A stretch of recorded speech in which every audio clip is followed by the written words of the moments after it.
और मैं प्रधानमंत्री की तरह इतिहास में फेल नहीं हूं, पूरा नंबर आया है हमको इतिहास में। बेचारे नरोत्तम मिश्रा जी, उनको फिल्म का बड़ा इंटरेस्ट है, अक्सर दीपिका पादुकोण को देखते रहते हैं। दीपिका पादुकोण क्या पहनी? अरे राज्य चला लो यार।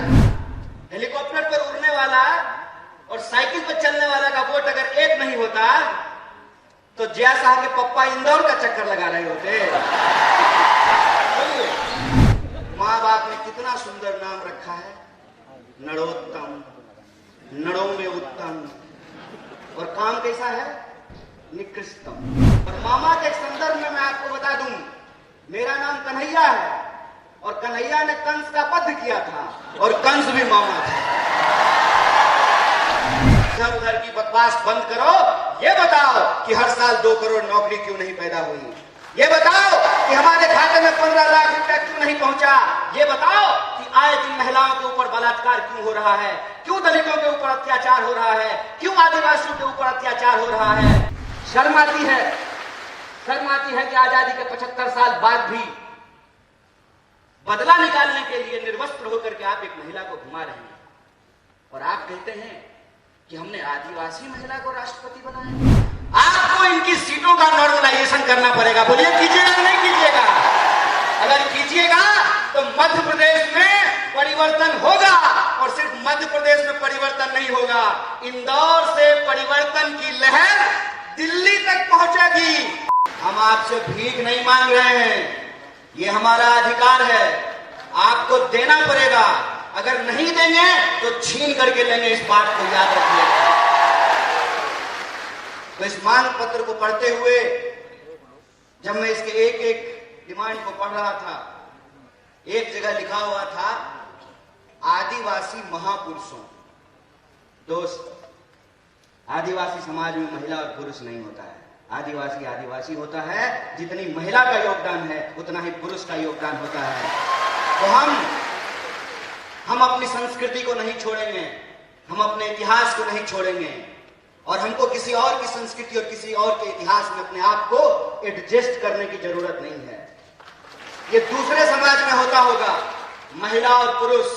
आदिवासी समाज में महिला और पुरुष नहीं होता है। होता है क्या? हमारी बहनें बैठी हुई हैं, हमारे भाई बैठे हुए हैं। हमारे घर में, हमारे परिवार में जितनी इज्जत पुरुष का है उतनी ही इज्जत महिलाओं का भी होता है। यही आदिवासी होने की पहचान होती है। तो मैं आपसे आग्रह करता हूं कि आप महापुरुषों की जगह महामानव शब्द का इस्तेमाल करना शुरू कीजिए। अन्य मांगों को जब मैं पढ़ रहा था, यह जो मांग है, इस मांग के लिए मैं यह बात आप सबके सामने साझा करना चाहता हूं कि हमारे साथी ने कहा कि अब हम बोलना सीख गए हैं, अब हम राजनीति भी समझ रहे हैं, अपनी मांग भी हम मनवा लेंगे। पर यह जो बोलने का इतिहास है, यह एक लंबा संघर्ष है, एक लंबी लड़ाई है। और इस संघर्ष में आपने बार बार देखा होगा कि किस तरीके से हमारी लड़ाई को गुमराह करने की कोशिश की जाती है, उसको भटकाने की कोशिश की जाती है। सबसे पहले जो हमारी पहचान है आदिवासी, उसको आजकल वनवासी करने का प्रयास किया जा रहा है।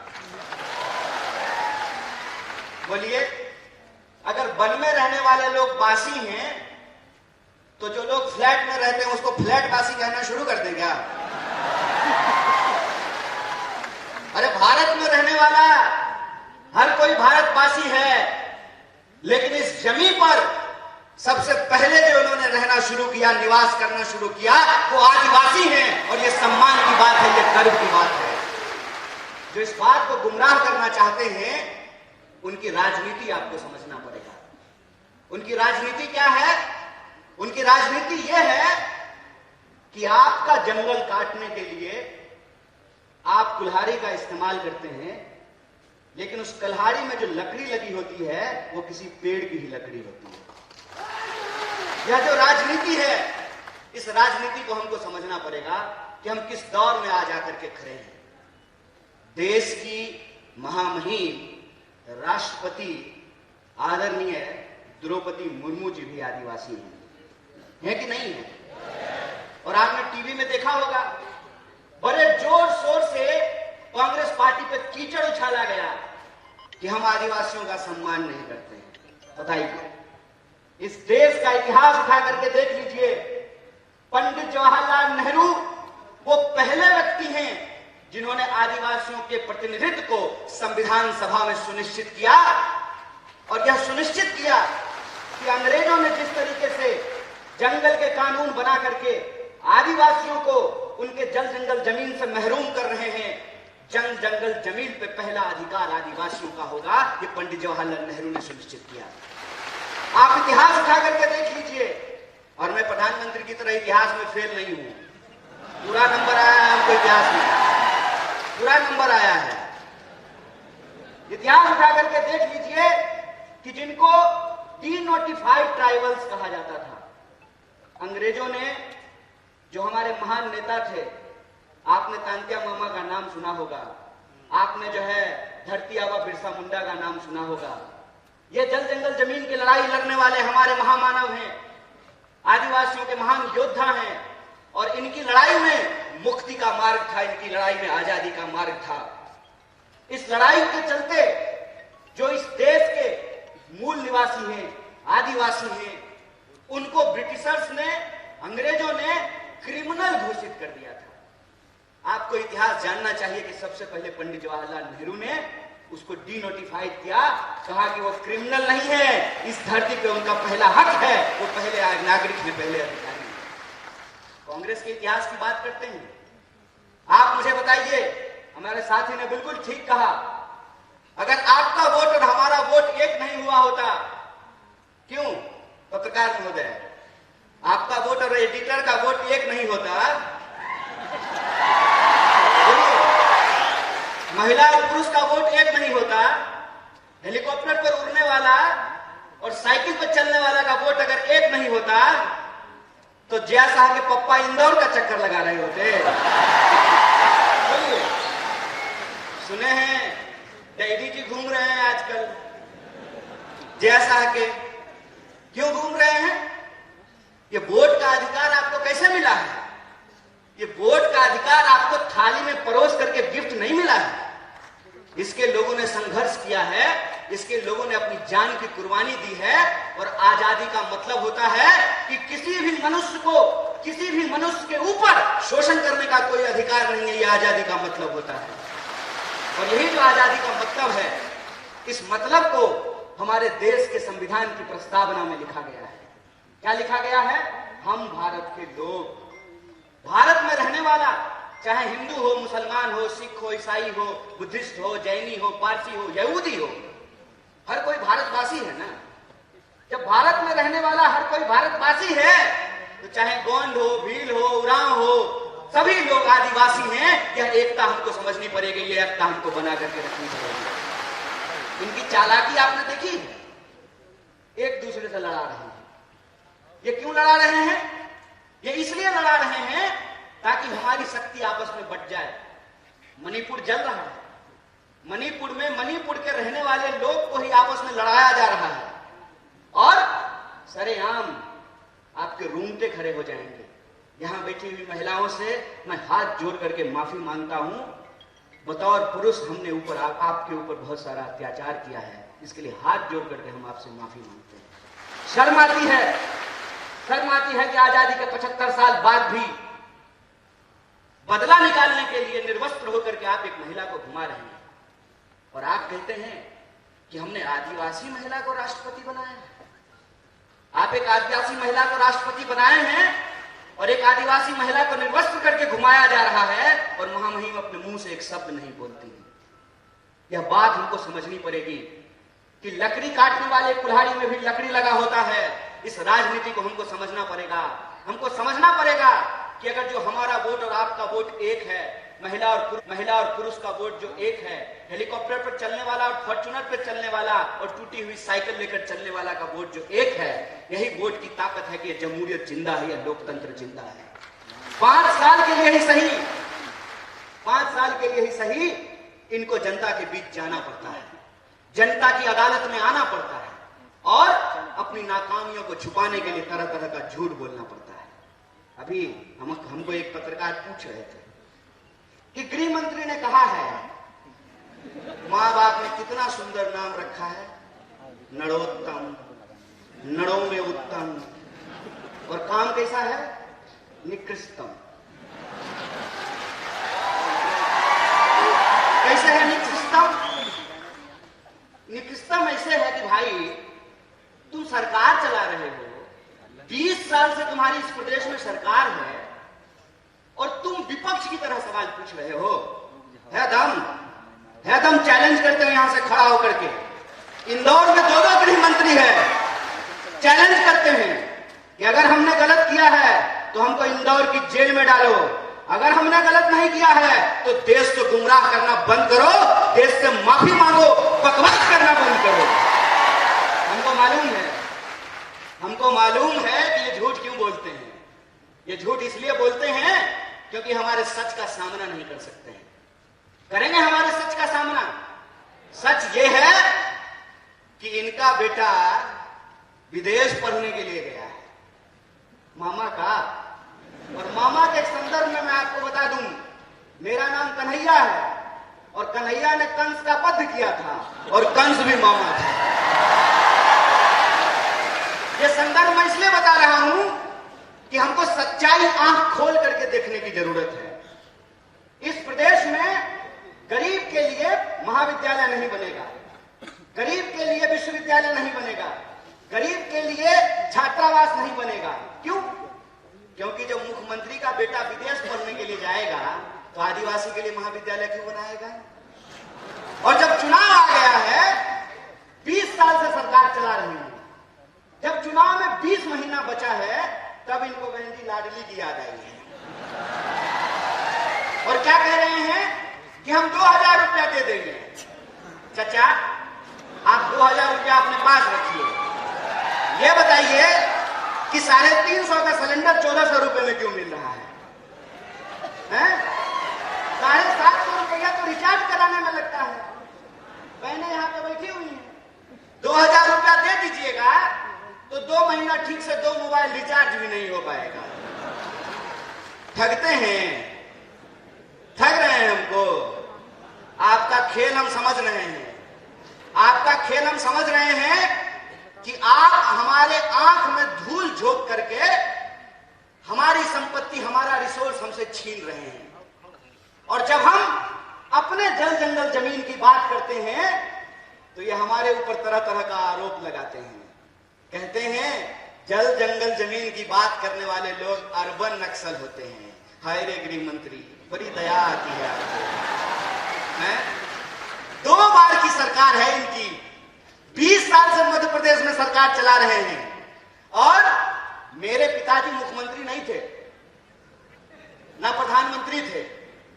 मैं एक साधारण परिवार का लड़का हूं, लेकिन मेरे पास महात्मा गांधी की तरह, बिरसा मुंडा की तरह, शहीद आजम भगत सिंह की तरह, डॉक्टर बाबा साहब भीमराव अंबेडकर की तरह सच की ताकत है। इस बात को याद रखिएगा। अरे पूरी ताकत लगा लीजिए। आप हमारी सच्चाई को नहीं बदल सकते हैं। हम सच के लिए लड़ रहे हैं, हम अपने लोकतांत्रिक अधिकार के लिए लड़ रहे हैं। और लोकतंत्र का क्या मतलब होता है? लोकतंत्र का मतलब यह होता है कि जैसे मुख्यमंत्री के बेटा का वोट एक होता है, उसी तरह से आदिवासी के बच्चा का भी वोट एक होता है। अगर मुख्यमंत्री के पास पैसा है, वो अपने बच्चे को विदेश भेज सकता है, तो हम भी इस देश में टैक्स देते हैं। हमारे बच्चों के लिए भी अच्छी शिक्षा की व्यवस्था होना चाहिए, अच्छा अस्पताल होना चाहिए, अच्छी सड़कें होनी चाहिए, महिलाओं की सुरक्षा होनी चाहिए। ये हमारा हक है। और जब हम अपना हक मांगते हैं तो हमारी बात को गुमराह करने की कोशिश करते हैं। लेकिन हम गुमराह होने वाले नहीं हैं। इनका खेल हम समझते हैं। हम आपके टैक्स के पैसे से, आपके टैक्स के पैसे से हमने पीएचडी की है, हमने आपका नमक खाया है। और हम नमक हराम नहीं है, हम नमक हलाल हैं। और हम आपके साथ यह नमक का वादा करते हैं क्योंकि हम महात्मा गांधी की पार्टी से हैं। और महात्मा गांधी ने नमक का आंदोलन कराया था और अंग्रेजों को धूल चटाया था। इस बात को हम इनको याद दिलाना चाहते हैं। अगर हम इस देश को अंग्रेजों से मुक्ति दिला सकते हैं तो अंग्रेजों की चापलूसी करने वालों से भी मुक्ति दिला सकते हैं। बेचारे नरोत्तम मिश्रा जी, उनको फिल्म का बड़ा इंटरेस्ट है। अक्सर दीपिका पादुकोण को देखते रहते हैं।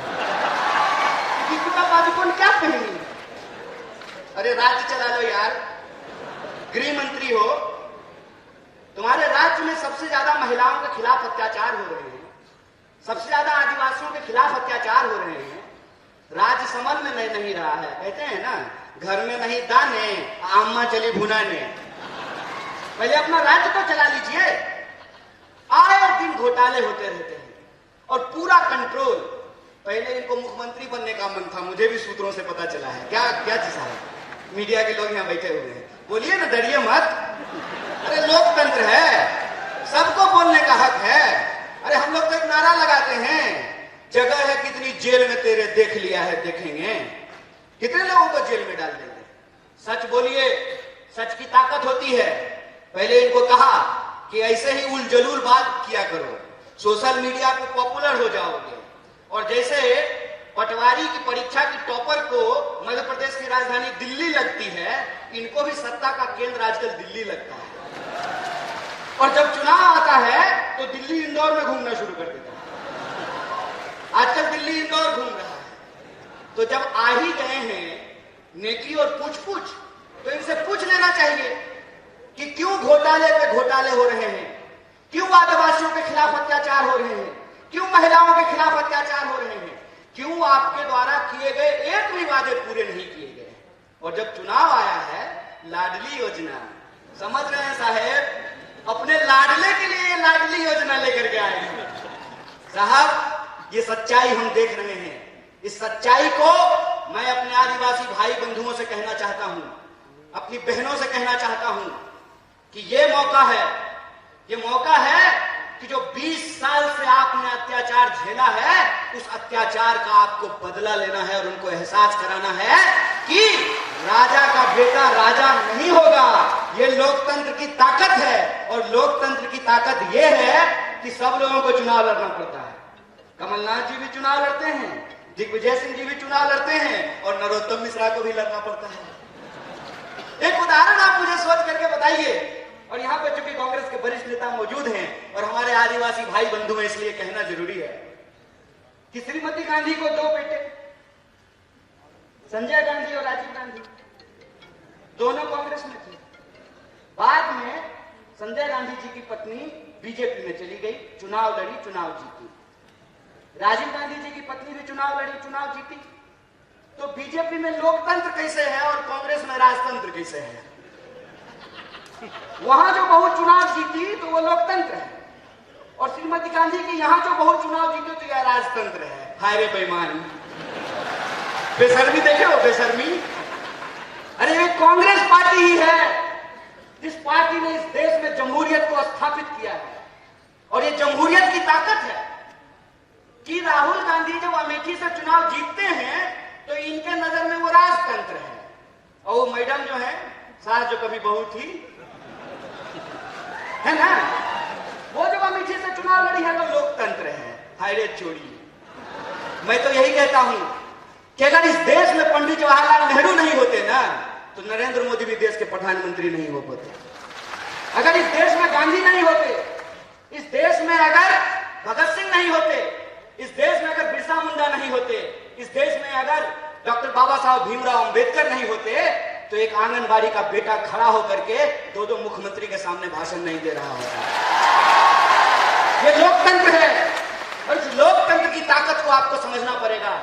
इसीलिए मैं अपने आदिवासी भाइयों और बहनों से कहना चाहता हूं कि जो आपका मांग पत्र है, ये मांग पत्र कोई ऐसे नहीं मानने वाला है। ये मानेगा आपके वोट की ताकत से, और आपको अपने वोट की ताकत दिखानी है। और 20 साल का ये जो घोटालों का राज है, इस घोटालों के राज को आपको समाप्त करना पड़ेगा। बोलिए, कीजिएगा कि नहीं कीजिएगा? पीछे से ए भाई, करना है ना, बदलना है ना। अगर बदलना है तो मैं सहमत हूं इस बात का कि समाज में बदलाव सिर्फ पार्टी से नहीं होती है, समाज में बदलाव समाज के सहयोग से होता है।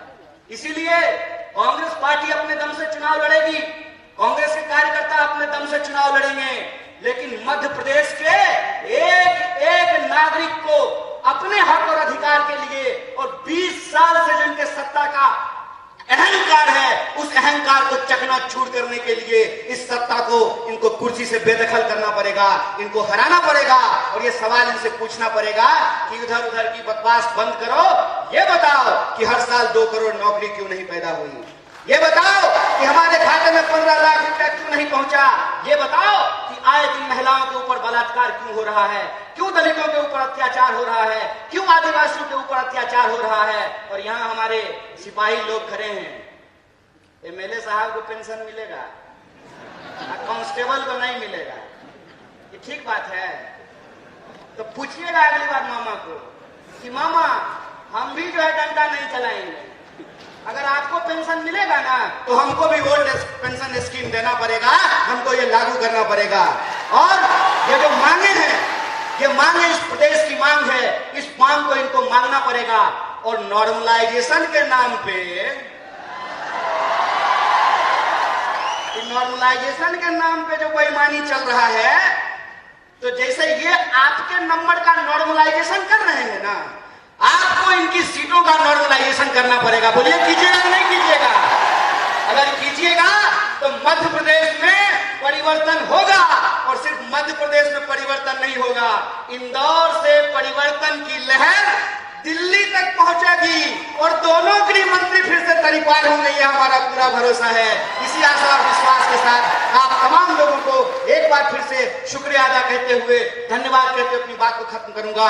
शुक्रिया। इनकलाब जिंदाबाद। जय आदिवासी, जय हिंदुस्तान, जय कांग्रेस।